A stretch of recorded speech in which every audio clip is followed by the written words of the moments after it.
Los huesos del muerto. Mi nombre es Rubén, y toda mi vida he trabajado como albañil. Como todos saben, la albañilería es un oficio muy bendecido. Afortunadamente, en mi caso, nunca me faltó y ni me ha faltado el trabajo.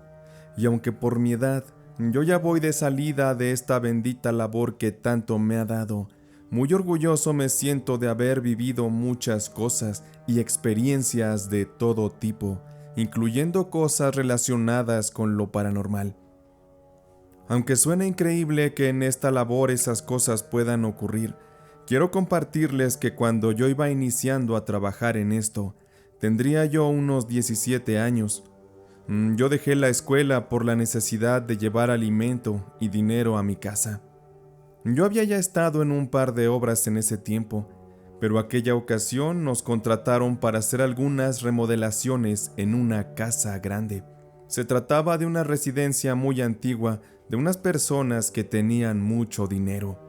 Y el que era mi patrón, don Felipe, nos llevó a 10 trabajadores y a mí a trabajar en aquellas remodelaciones. El trabajo consistiría en enjarrar algunos muros, levantar un par de habitaciones y lo más pesado era construir una piscina algo grande en el jardín trasero de aquella inmensa casa. Cuando comenzamos aquella obra, estábamos muy motivados porque nos iban a pagar muy bien. Don Felipe era quien me estaba enseñando la labor de la albañilería, pero yo reconozco que no era un experto y tampoco Juan, otro de mis compañeros. Así que don Felipe, para no quedar mal con los patrones y por miedo a que le echáramos a perder la obra, nos mandó a Juan y a mí a la parte de atrás de la casa para comenzar a limpiar el área de la piscina y también para que empezáramos a escarbar. Aquello iba a ser muy pesado porque la alberca mediría 5 metros de ancho por 10 metros de largo. Y la tierra, pues qué les digo, estaba muy dura porque los tiempos de lluvia ya un par de meses antes se habían terminado. Así que Juan y yo nos pusimos a escarbar, con pico y pala, bajo el ardiente sol del mediodía. Aquel era un trabajo muy pesado, y con lo duro de la tierra, estábamos avanzando muy lento, pero le metíamos muchas ganas al trabajo, eso sí. En aquella parte de la casa solo estábamos Juan y yo, pues en la parte frontal es donde estaba el maestro Felipe y los demás albañiles. Así que por lo regular siempre estábamos solo Juan y yo. Solo a veces se arrimaban los hijos de los dueños de la casa a curiosear, mientras Juan y yo dábamos las paladas para sacar la tierra de aquel gran hoyo. Ya le habíamos avanzado un tanto a la escarbada.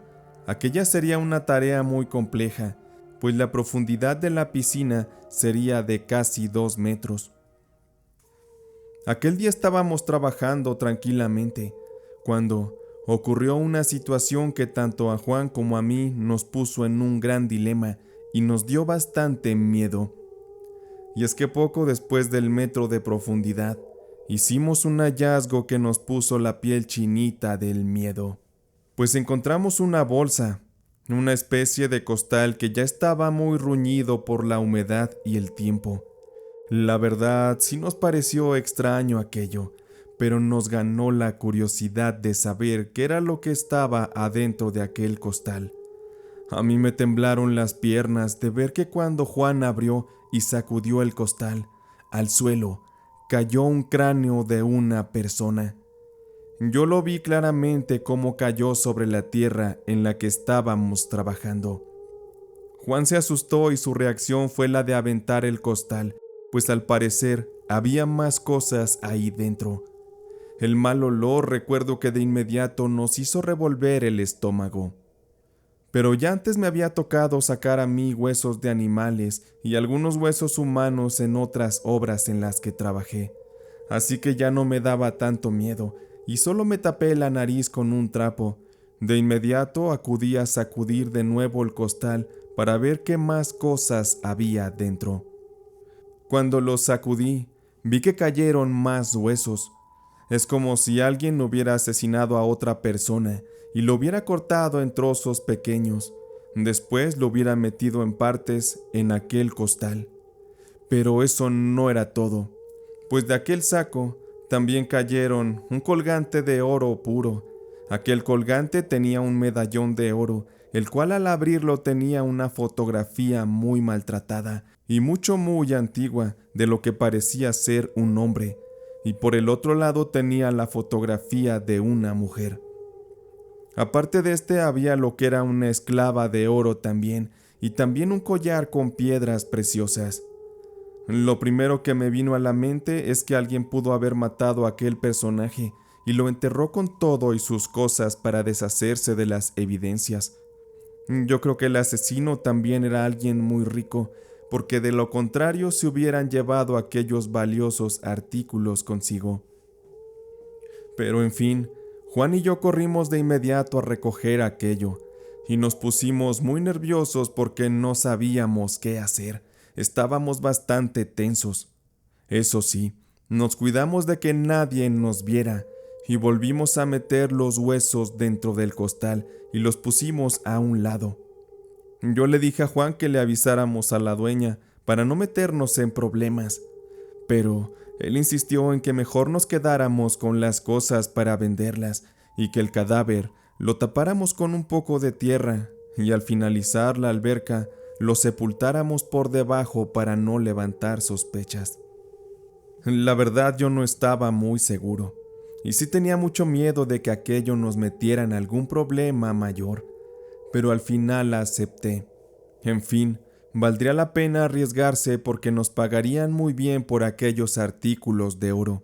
Y del difunto, era seguro que había muerto fácil unos 100 años atrás, pues en el medallón venía grabada la fecha 1880, así que su muerte ya no era algo que nos tuviera que importar, pues era un caso que para la justicia habría quedado perdido en el tiempo.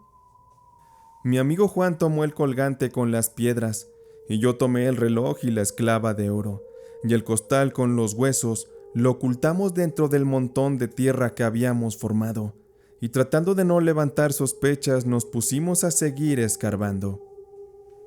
Cuando llegué esa noche a mi casa, yo escondí muy bien los artículos dentro de una hendidura que tenía en mi colchón, y ahí pretendía dejarlas hasta terminar la obra y así poder buscar dónde venderlas. Esa noche yo dormí tranquilamente. Pasaron 2 días en los que no hubo ninguna novedad, más allá de que Juan y yo estábamos muy alerta de que nadie descubriera aquel cadáver. Pero 3 días después del hallazgo, Juan no se presentó a trabajar. Eso me hizo pensar que él ya se había escapado y había logrado vender su parte del hallazgo. Así que decepcionado yo seguí trabajando, pues ya no faltaba tanto para terminar. Yo tomé el pico y me puse a remover la tierra, y el maestro Felipe me dijo que si yo necesitaba ayuda, yo nada más le dijera para que me mandara a otro de los ayudantes. Yo le dije que todo estaba bien, pero yo tenía miedo de que alguien más supiera del hallazgo y me delatara. Yo no quería pasar mucho tiempo en la cárcel. Un rato más tarde, la verdad, no aguanté porque el sol estaba muy fuerte, así que me di un descanso. Fui a beber agua directo de una manguera que estaba cerca y me senté un momento en la sombrita a reposar. Estaba yo descansando muy a gusto y al contemplar la casa de los dueños, de verdad que era bonita, y me llamó la atención que de una de las ventanas de la planta de arriba, clarito vi que un hombre me estaba mirando. Aquel era un señor calvo con abundante barba. La verdad me dio pena que fuera algún pariente de los dueños y me fueran a delatar por andar de flojo, así que de inmediato me puse a trabajar de nuevo. Al día siguiente, cuando llegué de nuevo a trabajar, tampoco se había presentado Juan, y el maestro Felipe nos dijo que el pobre se había puesto muy malo, que de repente le entraron unas fiebres que lo tenían casi muerto en la cama. Aquello me sorprendió muchísimo y también reconozco que me preocupó al instante, por lo cual al terminar ese día de trabajo me fui directo a visitarlo. Él no vivía tan lejos de mi casa, así que llegué rápido, pues me quedaba de pasadita. Toqué a la puerta de su casa un par de veces, pero nadie abría, y yo escuchaba claro que adentro había alguien. De verdad yo estaba preocupado. Algo me daba mala espina esa noche. Por mi cabeza me pasaba que algo andaba mal con lo que habíamos hecho y que a Juan eso le estaba afectando. Y es que ya había escuchado yo acerca de maldiciones y muertes extrañas a personas que habían encontrado tesoros o cosas por el estilo. Volví a tocar un par de veces más, pero nadie abría. Yo estaba pensando ya en irme a mi casa. En eso comencé a escuchar que Juan gritaba muy fuerte, como si lo estuvieran lastimando, y el alboroto que ocurría adentro se podía escuchar hasta donde yo estaba. Escuchar aquello me alteró mucho, así que volví a tocar con más fuerza la puerta, porque quizá yo podría ayudar con algo. Instantes después, el papá de Juan salió muy enojado y me preguntó que a quién buscaba.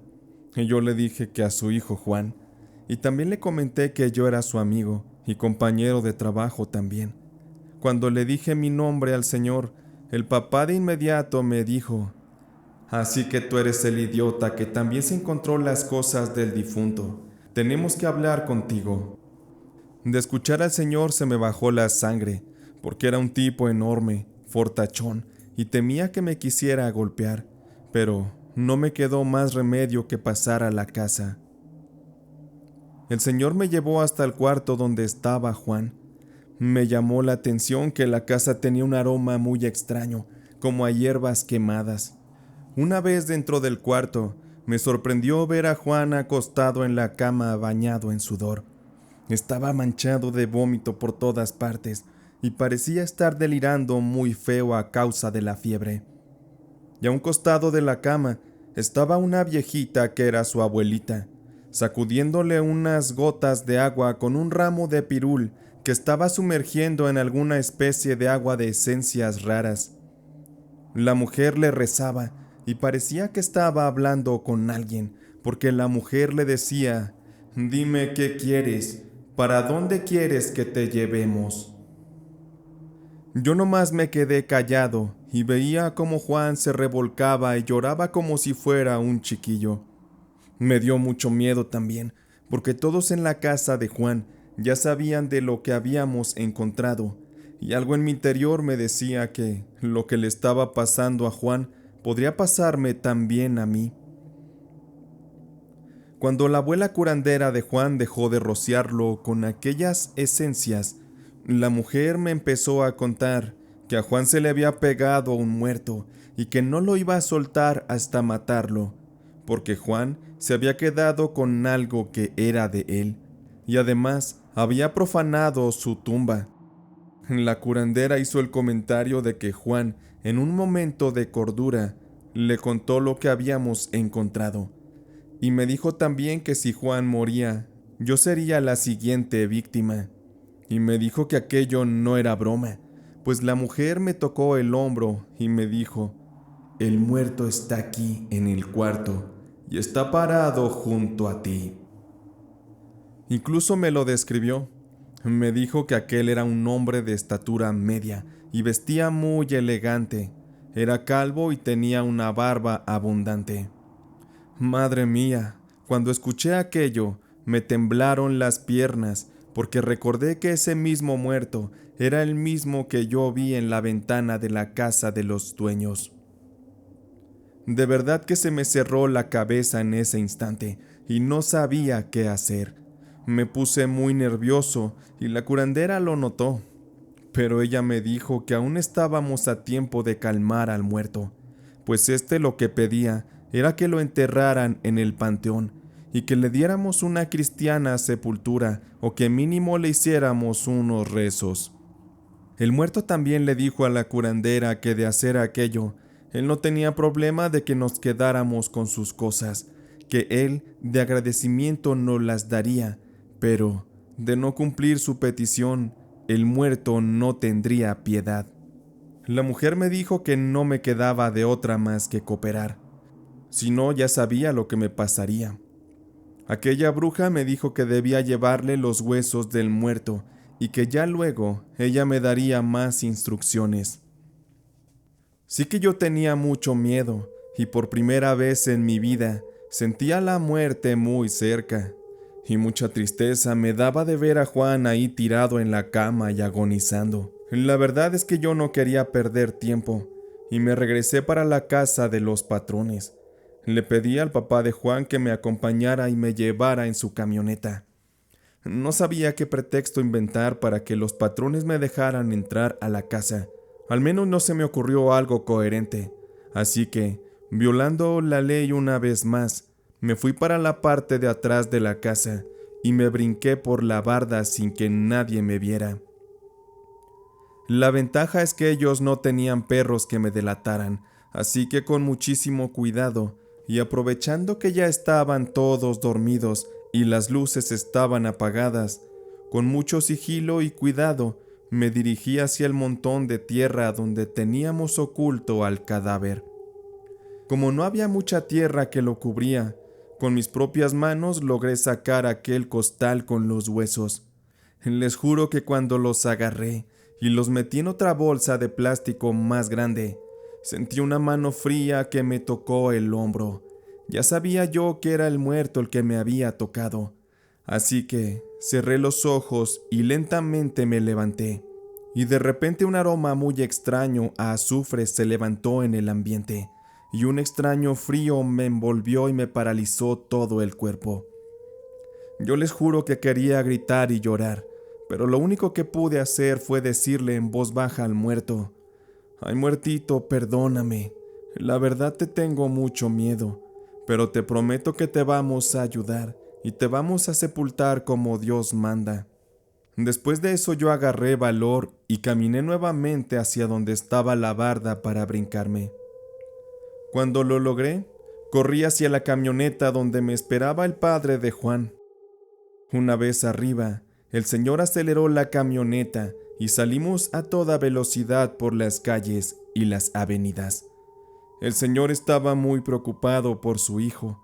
Iba tan rápido que no se fijó cuando un perro se le atravesó y lo atropelló. Aquel perro hizo un chillido horrible. Yo creí que el pobre animal había muerto. Sin embargo, aquel era un perro de gran tamaño, un perro enorme y negro, y el padre de Juan se detuvo un instante para ver si el animal estaba bien. Pero antes de bajarnos de la camioneta, vimos cómo el perro se levantó como si nada.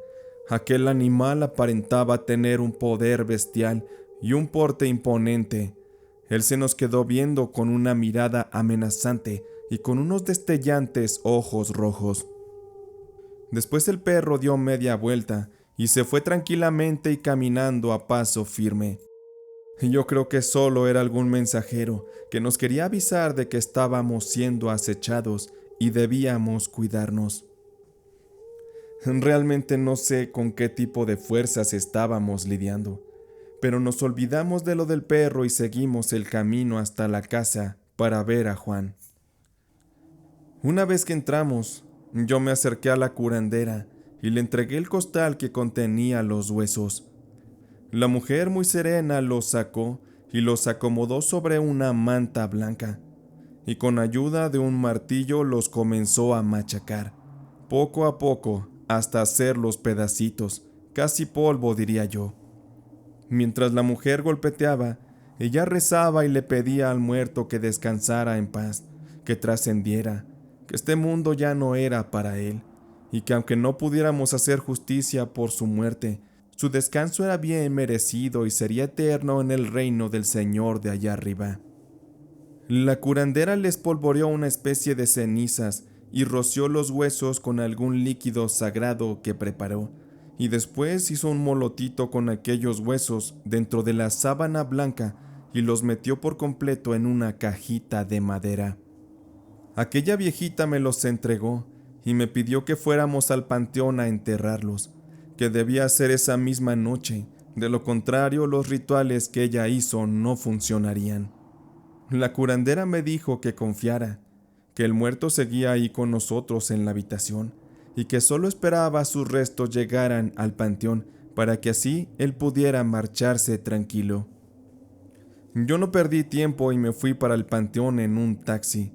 Para mi suerte, se decía que en ese panteón muchos iban en las noches a hacer brujería y a visitar nada más. Así que muchas de las mallas de protección estaban rotas y por ahí me pude colar fácilmente para meterme al cementerio. Y así, con cuidado de que el velador o alguien más me viera, me puse a cavar un agujero de unos 50 centímetros donde metí la cajita, que ya no era muy grande. Aquella cupo perfecto en el hoyo. Rápidamente le puse tierra, le arrojé un poco de agua bendita que la curandera me dio, le recé también un Padre Nuestro y 2 Aves Marías, y le pedí al muerto que ya nos dejara en paz, pues ya estaba cumplida su petición. Con cautela salí del panteón y regresé a la casa de Juan, para informarle a la curandera que el trabajo ya estaba hecho. La viejita sintió satisfecha y me dijo que el muerto estaba agradecido y que podíamos disponer de los artículos de oro, pero que debíamos hacerlo a conciencia, porque él nos había elegido a nosotros para poseerlos, ya que de lo contrario, el muerto no podría descansar en paz. También nos dijo que, llegado el momento, los usáramos para nuestro beneficio, pues en algún momento de la vida podríamos necesitar el dinero que obtendríamos de vender aquellos artículos. Yo volví a mi casa más tranquilo esa noche, y por fin pude dormir y descansar. Los días pasaron y Juan se mejoró. Yo seguí yendo a trabajar como de costumbre, y él tardó casi 2 semanas en regresar. Él quedó muy asustado de lo que pasó, tanto que ya ni quería volver a pisar aquella casa. Cuando él regresó a trabajar, le propuse que fuéramos a vender los artículos de oro con un señor que se dedicaba a comprar todas esas cosas, pues la verdad a mí ya se me quemaba por tener dinero, y así también pues deshacernos de todo aquel tema de una vez por todas. Juan aceptó con gusto, y una mañana salimos juntos y fuimos directo hacia el negocio de aquel hombre. Don Rafa le decían. Él se dedicaba a comprar todo tipo de fayucas y objetos de valor. Cuando le mostramos los artículos de oro, de verdad nos arrepentimos de haber entrado, porque aquel don Rafa nos chantajeó pagándonos muy poco dinero por los artículos, pues de negarnos a dejárselos, él nos amenazó con acusarnos con la policía y diría que nos habíamos robado aquellos artículos. Y es que, pues no era de negarse que con nuestra facha de albañiles y con nuestras ropas rotas, pues qué les digo, aquí en México se nos discrimina mucho. Así que con el dolor del alma, le entregamos las cosas a don Rafa. Yo puse los artículos en la mesa, y mientras el hombre sacaba el dinero de la caja registradora, yo pensé en tomar los artículos y salir corriendo, pero algo me detuvo, pues sentí en mi hombro las manos que antes ya había sentido de aquel muerto. El frío me invadió de inmediato, y con eso supe que era una señal para no hacer lo que yo tenía pensado. Como reconocí que aquello era el muerto, yo le hice caso, y esperé a que don Rafa nos diera el dinero. Una vez con el fajo de billetes en la mano, salimos Juan y yo, y nos marchamos a casa, dispuestos a olvidar aquel asunto. El dinero que nos dieron por aquellos artículos realmente era muy poco. A mí no me duró nada. Lamento no haberme esperado para usarlos en otra ocasión.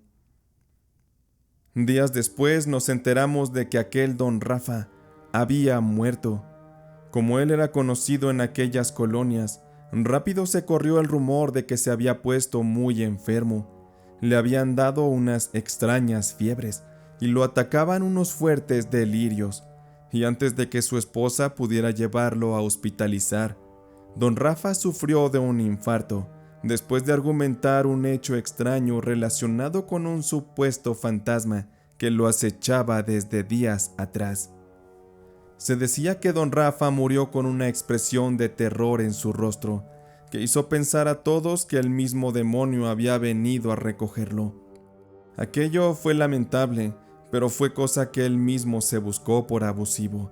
Yo sabía que aquel muerto no se iba a ir tranquilo hasta asegurarse de que sus pertenencias cayeran en buenas manos, así que hasta ahora ha de andar por ahí rondando todavía y cobrando víctimas.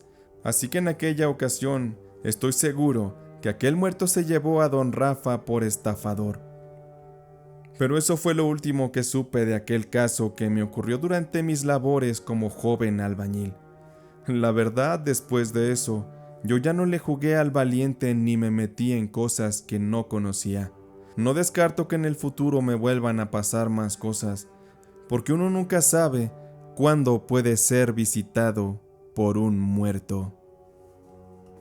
Antes de cerrar, quiero mandar una felicitación para Sebastiana Rivarola, quien cumplió años el día 12 de marzo. Muchas felicidades, te mandamos un gran abrazo, Sebastiana. También quiero saludar cálidamente a Mimi, quien es una seguidora de este canal y no se pierde ninguna de las historias. Con esto cerramos el episodio de hoy. Podemos ir en paz. Esta noche de relatos y leyendas del gato ha terminado.